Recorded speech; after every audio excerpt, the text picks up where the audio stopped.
여러분 안녕하세요. 지난주 보내드린 영상들은 잘 보고 계신지요? 예수로 사는 가정 제1과 하나님의 가정 청사진, 오늘은 두 번째 시간으로 가정의 중심은 부부라는 주제로 나눌 것입니다. 지난주 부부는 한 몸이다 이어 두 번째 시간 가정의 중심은 부부다 라는 주제로 이번 영상 여러분들께 보내드리겠습니다. 크리스천은 단지 교회를 다니는 사람만을 의미하지 않습니다. 그림에 보시는 대로 예수님을 믿는다는 것과 순종한다는 것은 별개입니다. 많은 사람들이 믿는다고 고백하지만 실상 순종은 하지 않죠. 믿음과 순종은 동전양면같이 함께 가는 것입니다. 순종 없는 믿음은 죽은 것이기 때문이죠. 아직도 예수님을 믿는다고 하지만 사실 진리인 말씀을 순종하지 않는 개인과 가정이 얼마나 많은지 모릅니다. 세상 가치, 즉 성공과 물질, 중심과 자신이 가지고 있는 가정에 대한 생각을 버리고 예수님께서 세우신 가정의 설계대로 가정을 세운다면 복된 가정으로 세워질 수 있습니다. 그러기 위해서는 이제까지 우리 가정이, 우리 부부가 생각했던 가정의 설계도를 재설정하셔야 합니다. 지난주 예수님 가정 설계도 그 첫 번째, 부부는 한 몸임을 배웠습니다. 한 몸 된 부부는 하나님이 설계하신 비밀로서 한 마음과 육체가 된다는 것입니다. 오늘은 두 번째 예수님 중심의 가정, 예수님이 세우신 가정, 청사진 두 번째, 가정은 중심은 부부다. 질문을 먼저 드리겠습니다. 여러분의 가정의 중심은 누구입니까? 남편, 아내, 아니면 자녀? 한국 가정의 대부분은 자녀가 가정의 우선이며 중심인 경우가 대부분입니다. 여러분 가정은 어떠신가요? 어떤 가정은 남편이 가정의 중심인 반면 어떤 가정은 아내인 경우도 있습니다.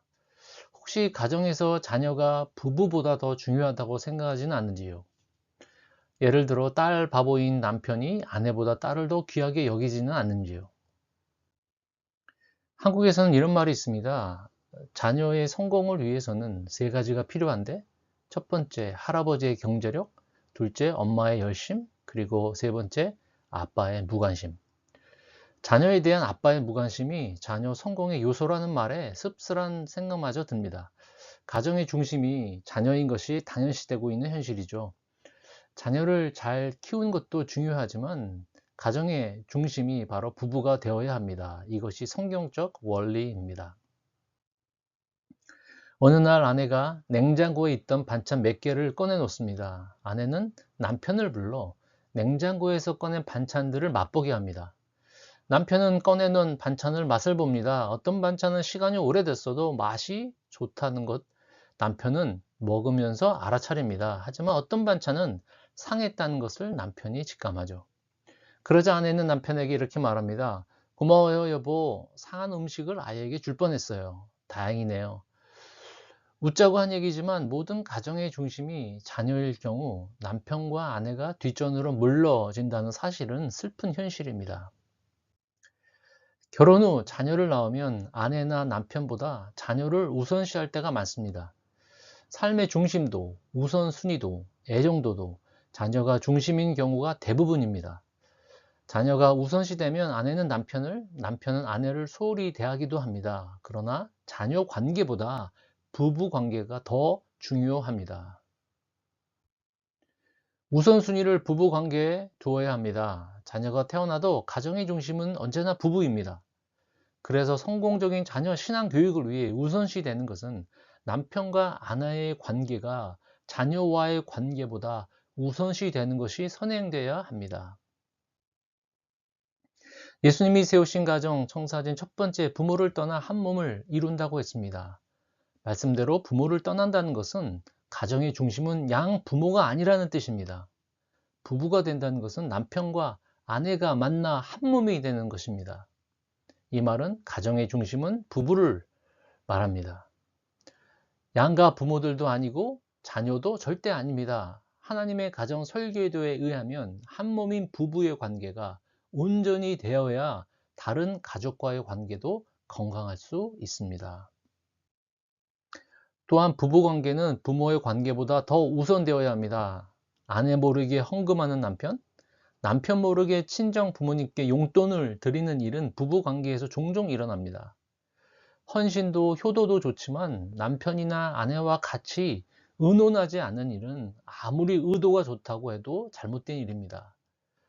한쪽의 일방적인 행동으로 인해 부부의 하나됨이 다치기 때문이죠. 남편과 아내가 먼저 한 몸을 이루고 한 몸으로서 부모를 공경해야 합니다. 부부가 가장 먼저 헌신해야 할 첫 번째 대상은 배우자입니다. 이것이 예수님이 세우신 가정 설계도 두 번째 포인트입니다.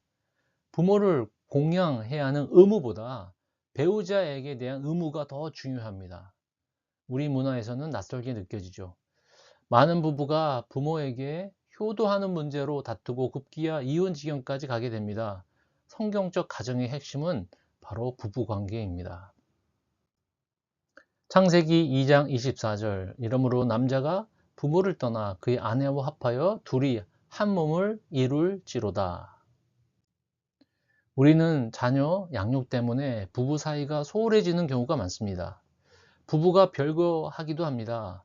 물론 자녀 교육도 성공적인 가정을 이루는 데 필요한 것은 사실입니다. 하지만 만약 배우자보다 자녀를 더 사랑하면 어떻게 될까요? 역기능적인 가정이 되죠. 부부가 서로 쏟아야 할 사랑이 자녀에게로만 흘러갈 때 그 사랑은 결코 건강할 수 없습니다. 자녀들이 보고 경험해야 하는 최고의 가르침은 부모가 서로 사랑하는 모습입니다. 그것보다 더 좋은 교육은 없습니다. 오랜 결혼 생활 하신 분의 이야기를 들었습니다. 결혼 생활 15년 이상 하신 부부 이야기입니다. 한동안 부부 관계가 좋았는데 점점 부부 관계가 소홀해지기 시작했다고 합니다. 서로에 대해 소홀해지기 시작하면서 점점 아내는 그 애정과 집착이 20대 초반의 아들에게 향했다고 합니다. 그래서 아내는 남편보다는 아들에게 더 친밀적인 애착이 더 심했다고 했습니다. 아내는 자식인 아들에게 더 친밀감을 느낀 것이죠. 그런데 문제가 생겼습니다. 그 사랑스러운 아들이 여자친구가 생겼습니다. 그러자 아내는 여자친구가 생겼다는 소식을 듣고 약 3개월 이상 아들에게 배신감과 분노가 났다고 이야기했습니다. 심지어 오랫동안 아들과 이야기도 하지 않았다고 합니다. 가정의 부부가 중심이 되지 않을 경우 배우자나 자녀나 취미활동, 동호회, 친구 모임 등에서 그 친밀감을 찾고 애정을 다른 곳으로 향할 수밖에 없습니다. 이것은 절대 주님이 원하시는 가정의 모습은 아닙니다. 여러분 가정의 중심은 누구입니까? 한번 자세히 생각해 보십시오.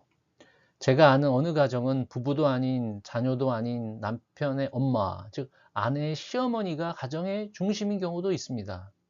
어느 한쪽 배우자가 아닙니다. 자녀도 아닙니다. 서로의 부모도 먼저가 아닙니다. 하나님이 설계하신 가정, 부부가 먼저입니다. 부부가 사랑하고 서로 위해주는 것이 자녀 사랑과 교육보다 먼저입니다. 자녀 신앙 교육을 위해 부부 관계가 우선시 된다는 것을 잊지 마십시오. 그렇다면 어떻게 부부가 가정에서 중심이 되도록 노력할까요? 앞으로 구체적으로 어떻게 실천하실 건지 알려드릴 예정입니다. 먼저 부부가 서로 가정의 중심은 부부라는 인식을 먼저 하시기 바랍니다. 다음 시간 다른 영상으로 또 뵙겠습니다. 안녕히 계세요.